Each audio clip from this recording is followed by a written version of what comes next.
최문도 이 남자 정말 끝까지 최악인데요. 한쪽에서는 아들을 끌어안고 감격의 눈물을 흘리면서 다른 한쪽에서는 차달수 회장을 죽음으로 몰아넣는 지시를 내린 셈이잖아요. 이미 아들을 귀국시킨 걸 보면 최문도는 처음부터 미국 지사에 갈 생각이 없었던 것 같습니다. 겉으로는 무릎 꿇고 용서를 비는 척하지만 속으로는 이미 마지막 수를 준비하고 있었던 거죠. 저는 사실 설이나 할머니 남옥순을 납치해서 차세계를 협박하는 전개가 나올 거라 생각했는데요. 그 예상을 완전히 뒤집고 협박 정도가 아니라 아예 살인을 시도한 것으로 보입니다. 로코 보다가 갑자기 범죄 스릴러 보는 기분이 들 정도였는데요. 설이와 차달수 회장은 생명이 위험한 상태에 빠졌고 설상가상 설이는 다시 조선의 강단신 몸으로 돌아가 버렸습니다. 시파에서 이런 전개가 나올 줄은 정말 상상도 못했는데요. 그동안 사이다만 보여주던 드라마가 갑자기 숨막히는 고구마 전개로 급거부를 틀어버렸습니다. 11화와 12화에서 모든 문제를 해결하고 세계와 설이는 정말 행복하게 살았습니다. 라는 결말까지 갈 수 있을까요? 지금부터 최문도가 꾸민 수작의 전말과 설이가 다시 돌아올 수 있을지, 그리고 12화까지 어떤 흐름으로 갈지 11화 예고를 바탕으로 차근차근 짚어보도록 하겠습니다. 먼저 12화 예고는 사고 현장부터 나오는데요. 차달수 회장과 설이가 있던 국밥집으로 트럭이 돌진했고 그 후 경찰과 구급차가 도착하며 주변은 순식간에 아수라장이 된 것으로 보입니다. 차세기는 뒤늦게 할아버지와 설이가 사고를 당했다는 사실을 알고 이성을 잃고 달려오는데요. 설이와 차달수 회장 모두 심각한 부상을 입고 병원으로 옮겨져 수술실로 이동하는 것 같습니다. 세계는 지금까지 설이를 지키겠다고 했고 할아버지에게도 최문도의 악행을 바로 알리지 않았는데요. 할아버지가 충격받을까봐 걱정되기도 했지만 자신이 어떻게든 정리할 수 있다고 생각했겠죠. 그런데 그 선택이 결과적으로 최문도에게 시간을 준 셈이 되었습니다. 차세계는 아마 죽도록 후회할 것 같아요. 그때 할아버지에게 모든 걸 말했더라면 하고 말이죠. 하지만 동시에 이 사건은 차세계를 완전히 각성시키는 계기도 될 것 같습니다. 그동안 차세계는 최문도에게 어느 정도 선을 지켜왔잖아요. 할아버지에게 간 이식 수술을 해준 사람이라는 이유도 있었고 그래도 가족이라는 생각도 있었을 것 같은데요. 하지만 이제 더는 봐주면 안 되겠죠. 설이와 할아버지까지 건드린 순간 최문도는 차세계가 반드시 끝내야 할 상대가 된 겁니다. 그 사이 최문도는 사고 이후 빠르게 회장 자리에 오르는 것 같은데요. 차달수 회장이 의식불명 혹은 사망에 가까운 상태가 되면 차일그룹 내부는 곧바로 권력 공백 상태에 빠질 수밖에 없습니다. 그리고 최문도는 바로 그 타이밍을 노린 것이죠. 예고에서는 차세계가 론칭한 화장품에서 발암물질이 검출됐다는 뉴스 보도까지 나오는데요. 이건 차달수 회장 사고로 차일그룹이 위기에 빠진 틈을 기다렸다가 차세계의 회사까지 동시에 무너뜨리려는 수로 보입니다. 한마디로 최문도는 차세계가 돌아올 수 있는 길을 모조리 끊으려 한 거죠. 할아버지를 살인 교사로 제거하려 하고 차세계의 사업은 발암물질 논란으로 무너뜨린 뒤 그 틈에 차일그룹 회장에 오르려는 계획이었습니다. 이건 즉흥적인 범죄가 아니라 오래 준비한 것 같은데요. 실제로 예고에서 검찰이 차세계 회사에 들어와 자료를 수거하는 장면이 나오고 손비서와 김비서가 상자를 들고 엘리베이터를 타는 장면도 나옵니다. 이들이 회사를 떠나는 것일 수도 있지만 저는 오히려 중요한 자료를 먼저 빼돌리거나 반격에 필요한 증거를 확보하는 장면일 가능성도 있다고 봅니다. 드라마에서 손비서는 그냥 비서가 아니라 차세계의 브레이크이자 현실 감각이자 때로는 증거 수집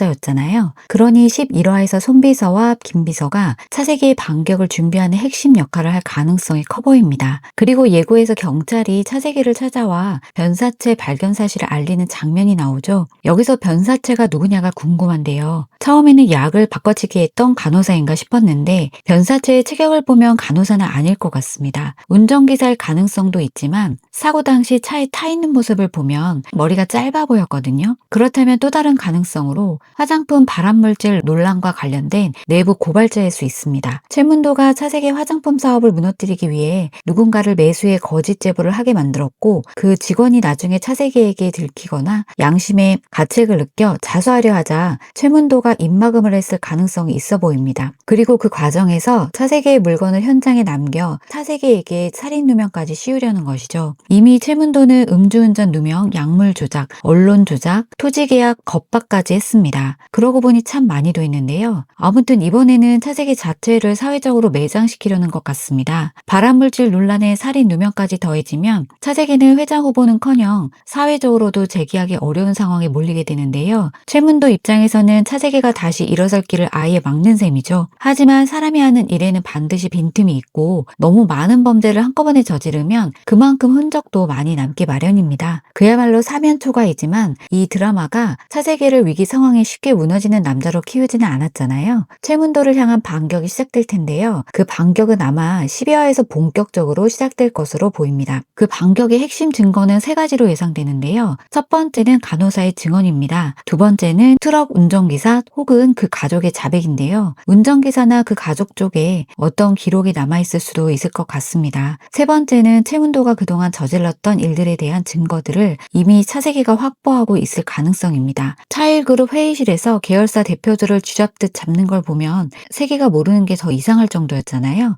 이번엔 제대로 사이다 반격을 보여줄 것 같습니다. 한편 설의 이야기로 넘어가면 1화에서 강단심이 사약을 받는 순간 현대의 신설의 몸으로 넘어왔잖아요. 죽음의 문 앞에서 영혼의 문이 열린 거죠. 이번에도 마찬가지로 신설이가 사고로 죽음의 문턱까지 가자 강단심의 영혼이 다시 조선으로 돌아간 것 같아요. 설이의 몸은 지금 의식불명 상태로 남아있을 가능성이 큽니다. 예고를 보면 금보살이 단심의 몸을 궁 밖으로 내보낼 때 빼돌린 것 같습니다. 그렇다면 조선에서 깨어난 단심은 어떻게 될까요? 단심은 이제 안종의 비열함과 청원대군의 억울함을 모두 알게 된 상태인데요. 그동안 안종은 단심에게 선한 얼굴로 접근하며 어쩔 수 없는 왕가의 이치였다고 자신을 포장했죠. 강희빈이 사약을 받기 직전 녹슨 칼이 전하를 뵙기를 청한다 했던 부분 기억하시나요? 이건 단순히 목숨을 구걸하는 게 아니라 단심이 안종을 압박할 무언가를 쥐고 있었다는 의미일 수 있을 것 같아요. 단심은 아마도 그 패를 꺼내 안종의 악행을 밝히고 청원대군의 억울한 누명을 풀어낸 다음 안종을 왕위에서 끌어내릴 수 있지 않을까요? 그리고 안종의 아들이 왕위에 오르거나 청원대군이 대리청정을 하는 방식으로 과거의 역사가 바뀔 수 있을 것 같아요. 그런데 단심과 청원대군이 조선에서 이어지기는 어려울 것 같은데요. 단심은 이미 안종의 빈이었고 그 시대의 규범상 청원대군과의 사랑은 허락되기 힘든 관계인 거죠. 결국 단심은 선택을 해야 하는 상황에 놓일 거고 조선에 남아 청원대군 곁에 머물 것인가 아니면 다시 죽음을 통과해 차세기 곁으로 돌아올 것인가를 고민할 텐데 저는 후자일 가능성이 높다고 봐요. 10화에서 설이와 세계는 서로를 외롭게 두지 않겠다고 굳게 약속했잖아요. 단심은 이 약속을 지키기 위해 조선에서 할 일을 마친 뒤 다시 금보살의 도움을 받아 신설이의 몸으로 돌아올 거라 생각됩니다. 여기서 중요한 단서가 하나 있는데요. 10화 첫 장면 3달 전 계기일식과 함께 나타난 혜성이 아직도 밤하늘에 떠 있다는 사실이에요. 300년 전 강희빈이 사약을 받을 때도 붉은 꼬리가 달린 별이 나타났고 2달 만에 사라졌다고 했는데요. 지금 혜성은 3달이 지나도 아직 사라지지 않은 거죠. 그리고 눈 깜짝할 새에 사라지는 유성과 달리 소리 없이 나타났다가 언제 우리 곁에서 사라질지 모른다고 했잖아요. 이건 설이에게 남은 시간이 얼마 없다는 암시처럼 들립니다. 혜성이 사라지기 전에 단심이 설이의 몸으로 돌아와야 한다는 거죠. 그리고 또 하나의 단서가 있는데요. 남산타워에 있는 사랑의 자물쇠입니다. 설이는 영원이라는 말이 좋지만 그 열쇠가 언젠가 사라질 수 있다는 걸 염려했잖아요. 저는 세계가 설이 몰래 열쇠를 걸어놓았을 것 같아요. 이연의 그림 과 시가 과거의 사랑을 깨우는 열쇠였다면 남산타워의 열쇠는 현재의 사랑을 붙잡는 열쇠가 되는 거죠. 어쩌면 단심이 설이의 몸으로 돌아가는 순간 그 애성도 함께 사라지는 게 아닐까요? 결국 12화에서는 300년 전부터 이어온 악연이 동시에 끊어지는 그림이 그려질 것 같습니다. 조선에서는 안종이 몰락하고 청원대군이 억울함을 풀며 현대에서는 최문도가 완전히 무너지고 차세계가 차일그룹 회장 자리에 오르는 거죠. 설이는 배우로서 승승장구하고요. 물론 세계의 질투를 유발하면서 말이죠.